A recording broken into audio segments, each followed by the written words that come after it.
so excited to finally share the full reveal of our kitchen transformation because it has been a doozy. This space, that I'll show you in a second, used to be an old classroom. In today's video, I'll walk you through the entire process from the first messy steps to the final touches that I'm just now wrapping up, which is finishing painting our kitchen island using some of the recycled paint from Up Paint, where we have a custom color collection that I've linked down in the description.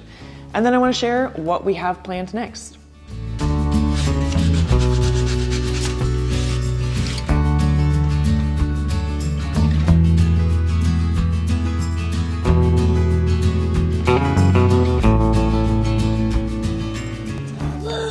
What is it? What is it? What do you think it is? No. It's called plank hardware.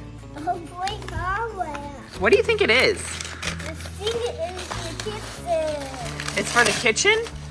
What is it? Yeah. Wow. Okay, this is really nice, huh? What is this? What does this feel like? Hardware. Hardware? Whoa. Oh, wow. This is nice. This goes to the handle. Oh, okay. Do you know how to install them? No, not yet. Oh, really? First, I do want to thank the folks at Plank Hardware for gifting us the beautiful hardware for our kitchen, and for some lovely packaging that was a surprise toddler entertainment. We've been using Plank's hardware for almost 2 months now, and I've been so impressed by their affordable, design-focused knobs, which have really helped us put some final impressive details on this room. Plank has a lot of designs, some traditional, some really playful, as well as lighting, and they're all really quality pieces meant to last a long time. Before we started installing all this hardware in our kitchen, we thought it was going to be a maddening process and take us a long time.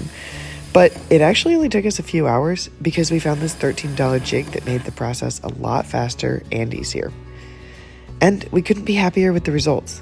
We've got all the hardware we used linked in the description below, and now that I've shown you a couple of the final details, I want to get into the full before and after time lapse of how we got here.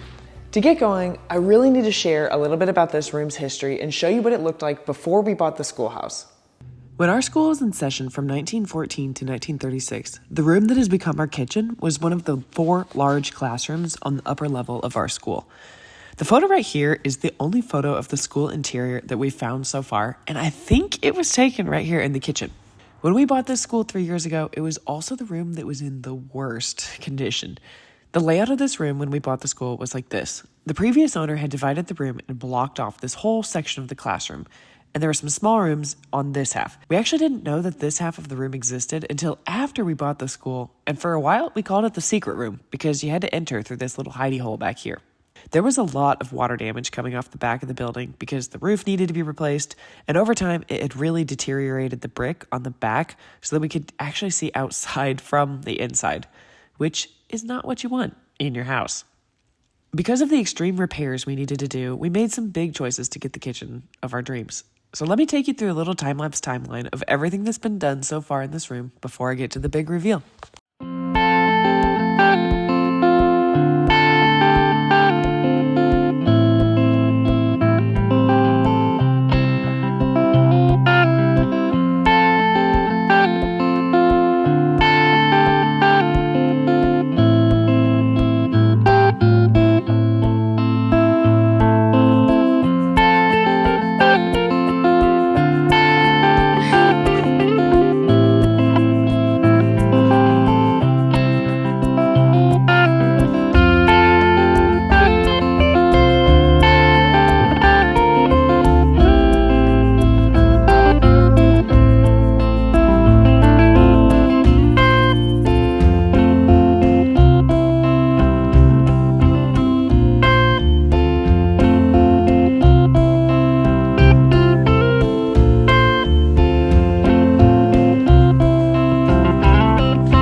guys like working together?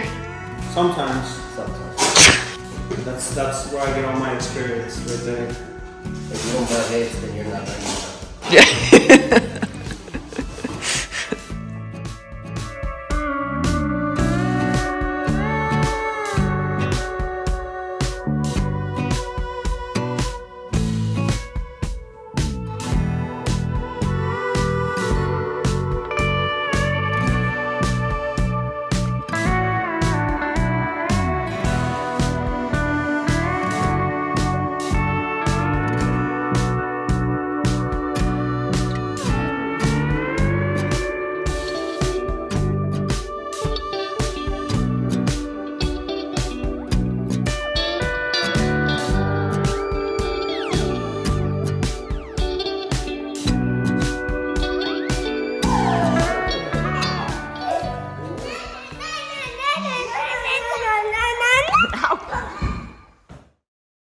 I'm here with Martha, our trusty 1997 Chevy Cheyenne, and here I've got this gigantic chestnut beam that is from our friend Stan's parents' barn, and we are going to cut it into fourths and use it to support our kitchen island.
This tree was, wow, this is an old tree.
Okay, so finally have one room kind of done-ish to give a reveal tour. Just a reminder, this is what this classroom, our kitchen, looked like 3 years ago. It definitely boggled my mind a little bit as I was editing this video, but yeah, we've made a lot of progress here. Yeah, like I said, this room is probably the most done out of all the rooms in the school, but we still have lots to do, which I will share as I go around. But do want to say one thing that I didn't call out in the video, but the fact that we have like the tricolor cabinets, a huge thanks to Emily Hillier from Shot Design. I will link to her in the description below. But we were planning our kitchen and we were like, we had this all walnut, and she was the one to say like, no, you don't want to go so monochromatic all through the kitchen. And she was the one where it's like, no, it's fine if you have white countertops back here and gray black up here and a green blue island and you know all of the different colors. And she helped us map out the lights, so can't recommend her enough. As to non-experts designing a kitchen, she was so helpful. So yeah, to start the tour of the kitchen, the first thing is, as I've said in previous videos, always trying to have as many things from other old schools as possible in here. And this is not from a school, but this is from the Galesburg, Illinois library. We have a whole thing about it in an earlier video. Christine from Madison Street Salvage, an incredible salvage shop that gives back to the town here in Franklin. She found this for us after I told her I was looking for a dining table, and I just cannot get over this table. It is just so perfect for all of the parties that we've already had in here. And then these chairs, also, I've talked about them before in a previous video, but they came from a school in Slovenia, from Lenart's shop on Etsy, which I've also linked in the description. But when I was talking to him, he told me that these chairs actually came from his old elementary school. And yeah, I think that they're really comfy. Even my dad says that they are, but they came from a designer in Slovenia that he developed the system for pressing and molding plywood. And he's also got a few chair designs in MoMA, which was really exciting to discover. Oh, and then right here, we have our little pin vase I made this in pottery. If you know the artist Katie Kimmel, she does a lot of things like this with people's pets. So I made one of Pim in her style. We also have a little Pim candlestick over here. I don't know where Pim is right now, but I'm sure she'll come in this video in a second. So over here, we have, this area is not done at all. It bothers me every day that this like color scheme is like totally off, even though, yeah, anyway, we want to do kind of like a lounge area. We have a lot of seating in the kitchen, so we don't want to have like a breakfast nook over here because we're looking for stools to go on the island. But over here, we want to just have like a place where you can sit and have happy hour and talk while someone else is cooking or the kids are playing. So eventually, if anyone has any ideas for what we could do over here, we are all ears. Also, clearly, the windows are not done, and that's a whole other story that I will get into someday whenever we get this resolved. So over here is the bar area, and one special thing, we still have to finish that little spot right there, but one special thing about these, so all of the, sorry for the paint on my fingers, but all of the glass came from some of the doors that were originally in the school. But, you know, some of the corners were broken when they were larger, so we got them cut down to fit in these cabinets. And that's one of the really cool things about doing the cabinets the way that we did them. The bases of the IKEA, the bases of the cabinets, you can see in here, these are all IKEA, but the fronts are from this place called Semi-Handmade. And so far, we've been really impressed with IKEA. It was kind of controversial when I put it out there that this is how we were doing our kitchen. Some people were saying, like, I can't believe you did IKEA kitchen, and other people were saying, I've had an IKEA kitchen for 20 years, and I love it. So we'll see. And in here, yeah, so Sean and I both did pottery when we were living in New York, and I ended up joining co-op, so we just have a ton of dishes, and a lot of them we made. These are some tiki mugs I made in pottery, a lot of other things that we made up here, cocktail stuff, and what is this? This is our little bar area, but I do love this about some of the IKEA cabinets, some of the little extra things you can put in, like this Lazy Susan makes it really useful. So yeah, this is the little bar area. You can see one of the antique lights, Schoolhouse lights that we got over there. Both the backsplashes over here and over here, we were trying to mimic a chalkboard. So we have these like black matte, like slate looking tiles that the amazing tile guy Greg installed. But originally, when you look at this room, we believe there was a chalkboard over here and over here. So we just tried to mimic a callback to the chalkboards there.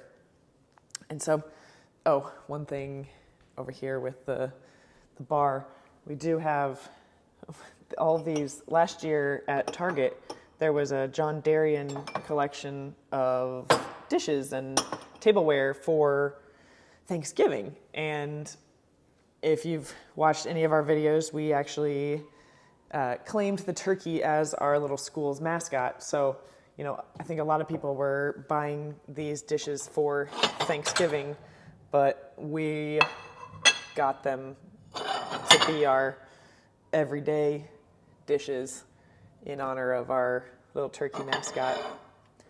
And here you can also see more of the pottery that we've made. Last weekend, our friend Shane came to visit, and Shane is the friend who got me into pottery and is the reason that I started doing it, and he brought us some of his pieces, and he's a lot better potter than Sean and I were, so really excited to have a few of his pieces in here. Like, mine are a little bit wonkier. But yeah, eventually we'd like to have a kiln in the basement, but there are so many projects to do that it is daunting. So that'll be a someday thing. Yeah, just adding on to the IKEA, like just so impressed by a lot of the drawers. Here's another John Darien turkey platter. Yeah, they're really like sturdy, and you can see how much pottery we've got in here. And I mean, this thing is chunky, but yeah, they work really well, and so far have been really happy with the IKEA stuff. Over here, this is a pawpaw plate that I made. This is if you don't know anything about the pawpaw, it's a North American banana, basically, and it was actually the first trees that we planted out in the yard. This is a North American persimmon. Got a passion flower here. So there's a lot more pottery here in our kitchen. So through here, you can see the way that we finished out the island. I helped build the cabinets, but Sean really did most of the installation. We got some advice and help from our friend Chad and my dad, but finally just finished painting this trim. And if you saw in the video, we did have the way that we finished out the island was with that giant old barn beam. If you see here, the barn beam island supports that we did, we kind of wanted to have like the coloring of that mirror the walnut veneer that we've got over there. And barn beams are notoriously unstable, just as a wood. If you make like furniture out of it, it sometimes kind of warps and stuff. But for this, it doesn't really matter. It's, this is not going to change enough to change the support, but just love like seeing all the like wormholes and all the character and weirdness of the wood. Plus this wood is chestnut, so it's basically extinct. You can't really have this wood anymore, and it's really hard. So yeah, this is our kitchen island support. And then the countertops, this is a granite. It's a leathered granite. Really glad that we went with this. And then over here is a Taj Mahal quartz. And I still cannot recommend Saul and Fernando's business, S&F Marble and Granite, on the south side of Indianapolis. These two pieces of quartz were actually remnants. So they have so many pieces that are just like around in their space that they can get you a really good deal on. And they're also just like really hardworking, kind people who really care about the end result. So have been really happy with our island and our counters. And I hope if you're looking for a countertop, please go see them because they are amazing. Okay, and the final thing in our kitchen tour, this is our cookbook wall. This is actually all cookbooks or cocktail books. We got really into cookbooks when we were living in New York. We used to live on the Upper East Side right next to this exclusively cookbook store, and we loved going there. Still love going there every time we visit New York. But we really got into cookbooks when we were living in New York during the pandemic. We figure if you can learn one thing from a book, then it is worth buying it. And they're also like, it's just like a different tactile experience to go through it. We also, this is a favorite. This is a cookbook that was one of my mom's favorites, but by an Indiana author. But what we like to do, let me see if I can find it. It's probably marked. What we like to do with like specific recipes, we'll like write the date where we made it. It's kind of like a little diary, guest book kind of thing. And also we'll like make updates to the recipe. So it's just like totally different experience with cookbooks, and that's why we have so many of them. So one other thing about this area over here, if you saw in the video, we were putting the grate back into this spot. We still need to put like a piece of metal behind it so you don't see the return. But this grate was original to the school. It was super rusty when we found it, so we got it sandblasted and then powder coated, and we put it back into the school. So, yeah. This, oh, and this is another little miniature version of the school that I made in pottery. One of the last things I made in pottery. So, yeah, this is the tour of the kitchen, and hopefully more tours of different rooms coming soon, but this one is definitely the most important one to us by far so far. Thank you, as always, for following along and sharing your helpful ideas as we continue transforming this old school into our home. On the kitchen front, we've already hosted some incredible parties and can't wait for even more festive gatherings over the holidays. Coming up, I'll share what we're doing to decorate for the season and finally give some big updates on the garage roof deck. I just went to the Polywood factory here in Indiana where they recycle milk jugs and detergent bottles and turn them into furniture. And I'm so excited to share that video with you all soon. Until next time, thank you so much for being part of this journey.